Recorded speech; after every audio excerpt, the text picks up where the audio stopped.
What's up you guys, welcome to the vlog. Today we're going to talk to you guys a little bit about bodybuilding prep. This is Tom Day, you guys can check out his Instagram and YouTube. So for you young guys out there that want help and advice when it comes to getting ready for your competitions. We're going to go through a variety of different topics, so let's get into the video.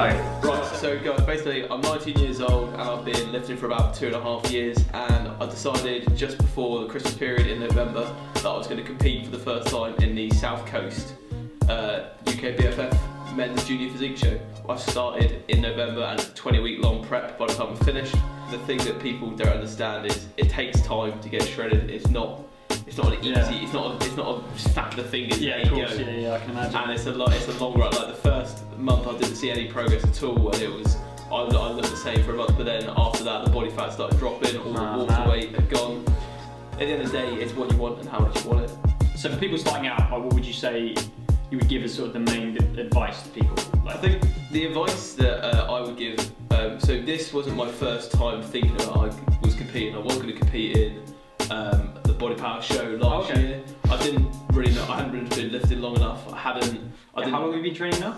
2.5 years. 2.5 in total. 2.5 now, but by then, that point it was May last year and I was thinking about it in January, so I'd only been training for like a year and a half. Yeah, but you were thinking about it quite early on. So when you first started, did you think that you wanted to do it straight away? Did you want to go in, did you get into like bodybuilding or training to compete, or was it like something else that drove you? I mainly did it to lose weight because I got bullied a lot for being fat when I was a little kid. And Standard. Yeah. I mean, who is not? Who is so bullied to for other people, yeah. But and I wanted to change that, so I basically started to just get stronger and lose a bit of body fat. And it was mainly the people that I watched. So the people I watched on YouTube, like Ronnie Coleman, Jay Cutler, Kai Green, all those Mr. Olympia people. Yeah, all the gods. Yeah, all the gods. That's what I fell in love with, and that style of training. People like Dorian Yates' work ethic. It's just what I aspire to train like every single session when I go in. How long would you say you would train for before you even consider going into competition? Or is it like bespoke for each individual sort of thing? I'd say depending on your physique and depending on how long you've been training, I'd say you have to be training for at least 2.5 to 3 years before you start. I feel like I've probably started a little bit too soon, but I just wanted to get my first show under my belt and get experience and know what I've been doing. Some people leave it 4, 5, 6 years before they actually start competing. Because they want to, either they haven't thought about it beforehand, or they just want to make sure they bring their best possible package. I just want to get See, that's the same for me. Honestly, I just, as you spoke about earlier, like I train for like fitness and functionality and like the aesthetics, looking good and being an example to people for like a healthy lifestyle. So like it hasn't really interested me to go into competitions or anything like that. I think a few people have asked me if I would consider doing competitions and stuff, and it hasn't appealed to me. I've been training for just over 2 years. For you guys that don't know, my background's from free running, so like I jump off buildings and flip off stuff. So like I have to be light, do you know what I mean? I can't just gain a shed load of muscle and then expect to be able to move the same way that I could when you know, I was in my prime sort of thing. But I don't want to lose the ability to be able to do that sort of stuff. So the functionality aspect is something that appeals to me more than the aesthetic look of being like a big guy. Like I also don't want to have to worry about my diet all the time. I think diet is such a kick in the diet balls, is man. the biggest. It's the biggest struggle. Especially when everyone else around you is enjoying all those nice foods, and then you're just looking at your Tupperware and you've got chicken and rice again, or fucking whatever it is, beef and eggs, whatever you're eating. And it's getting over that mental barrier of what I do now will benefit in the future. Do you think it's worth it? Yeah, definitely. Well, from my point of view, I think it's worth it because the physique you build, and when you get to look back. Of course. And I mean, we should actually pop on the screen how Tom looked. What was it when you first? Should we do those two photos? Yeah, so when I first started, I was 85 kilos and I just done a dirty bulk. So this is you looking at 85 kilos now? Yeah, and I just done a dirty bulk for about 3 months, and I was eating a lot of shit. I ate Domino's probably once a week, like every Tuesday. Really? Tuesday. Yeah, classic. Every day. So I'd have 2. That's that bro mindset. That's so funny. For me, I don't want to put people off of the fact that a bro diet. So let's just explain what a bro diet mindset is, right? We all know that 5 days a week you train, typically you have a Friday off, it'll be your cheat day, and then you'll go out and have whatever the hell you want effectively over your weekend. Go on the lash as well. Yeah, exactly that. You get boozy, you have Domino's, you do whatever the hell you want, right? So you go to the gym and you do a typical bro split, which will be like back and buys, chest and tries, legs or whatever. Do you know what I'm saying? Yeah. So like that's that bro mindset that we're talking about, you know, chicken and rice and just full English breakfast in the morning. You guys know exactly what I'm talking about when you watch this video. Yeah. Will Panther.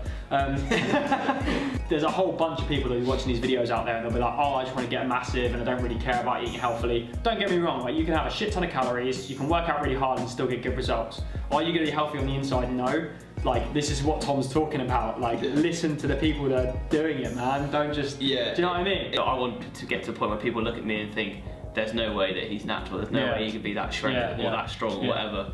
And I think that's one of the main things that motivates me, is being able to go past that point and going to where people don't want to putting all the hours of cardio and doing all the things like that, and going through the struggle to then make that dream physique. Is it sustainable?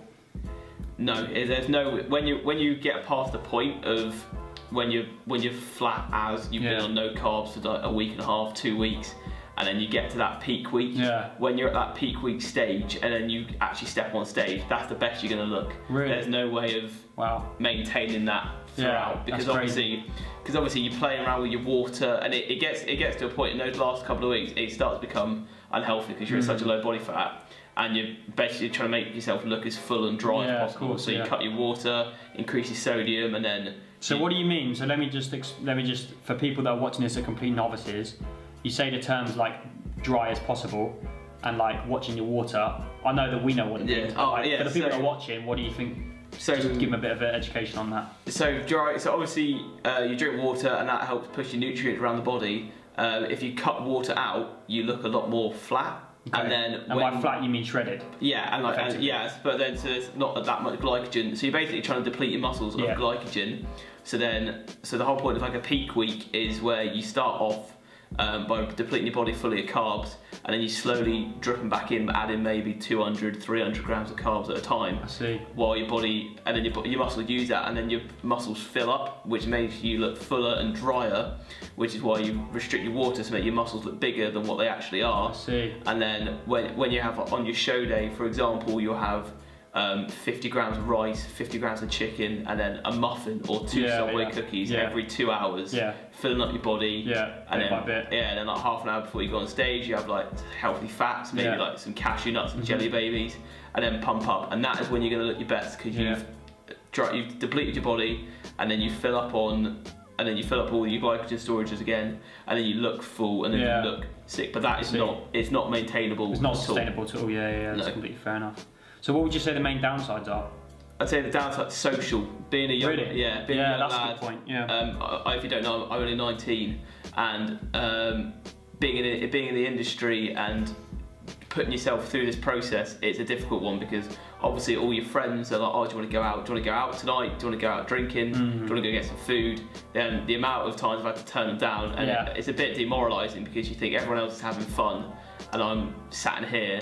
But you just got to think afterwards, after the prep, it'll be worth it, and you can do all of it after you go out. But that, for me, that's one of the main downsides, is social aspect as well. It's pretty fair to say that it's quite a selfish thing to do. Not maybe not intentionally, but I mean, you know, say for example, you've got a partner, right?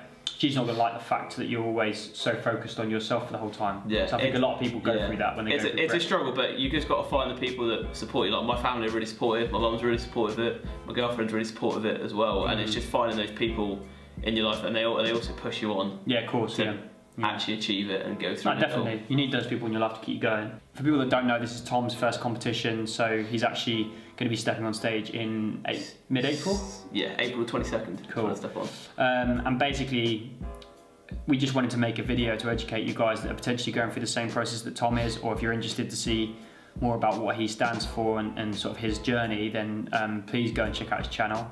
What sort of mistakes have you made up to this point now, where you are in prep? Like, what advice could you give to people to not make the same mistakes you have, if you have made any? Do you see what I mean? Yeah, I'd say I've made very little mistakes because I invested in a coach. Okay. If you don't know Josh Bridgman, I know you've got shout out Josh. Yeah, shout out if you're watching. I know you've got a friend that knows him, and he's very experienced. He's done multiple shows. He knows exactly what he's doing, and I knew that going into this prep, I wanted to I wanted to go in with a mentality of at least placing. Yeah. And so I knew that if I invested, it was an investment, and I've invested it into Josh, and me and him we're working our best to make the best package. But that's if you can afford it, because it's not cheap. I think that's another thing. That's another downside is cash. Oh, cash. Yeah. Yeah, because you've obviously got to pay to be part of the federation. Right. So paying for UK. So what sort of numbers are we talking when it comes to getting ready for prep and stuff like that? Yeah. Overall spend, so to speak, on getting to where you started to getting to where you are, all inclusive. We don't want to give out particular numbers of people's rates and stuff, but what I mean is overall, like, what advice would you give to people as like a ballpark figure? I'd say if you get a coach, you're looking anywhere between 250 and 500 for the whole package, and that's for everything. That's including like check-ins and stuff like that. So, but different people do it different ways. Some people want you to pay by the month, and some people want you to pay right at the start in a lump sum, and then you don't have to do anything else to go from there. Yeah. And then you've got to pay for the federation. I know Ukbff, they charge £75 for the federation, but then that's like a whole 2-year membership. Right, okay. So that's again an investment. Yeah. And then you've got to pay for things like your tan. The food is the main one, and having to pay for or your chicken, or it's all the protein that's expensive. Carbs are fine, but when you get to it and then you're consuming more of a high protein diet, that's more expensive. And then you obviously buy little things like your trunks. But then I'm lucky enough to be based in the area where my show is, so I don't have to pay for things like a hotel or fake tanning and stuff like that. That's a good point. Yeah. But things like that, it all adds up, and it can get quite expensive. So you got to be prepared to sacrifice a lot for it. Okay. But yeah, I guess for me it's worth it. Yeah, of course, yeah. So to sum it up then, for people that are going through the same sort of route that you're going for, whether it's, considering getting into competitions, they might currently be in competition form or training towards it, or they might be considering it for this time next year, whatever it might be, what would you say to people that do want to get into competitions and are considering? What are the 3 main sort of tips that you would give people to like not only getting to their goals, but where to start from, and like, do you know what I mean? Just three all-round tips that you would give to people that are considering going into competitions. I'd say the 3 things that I consider, and I think are the top 3, are train for long enough, at least 2+ years before you want to have that back. You want to have that foundation, that baseline. Yeah. If you can, get a coach. If not, do a lot of follow people that have gone through journeys. The internet's a great place. There's so much information out there. You need to follow people that have done shows or document their prep.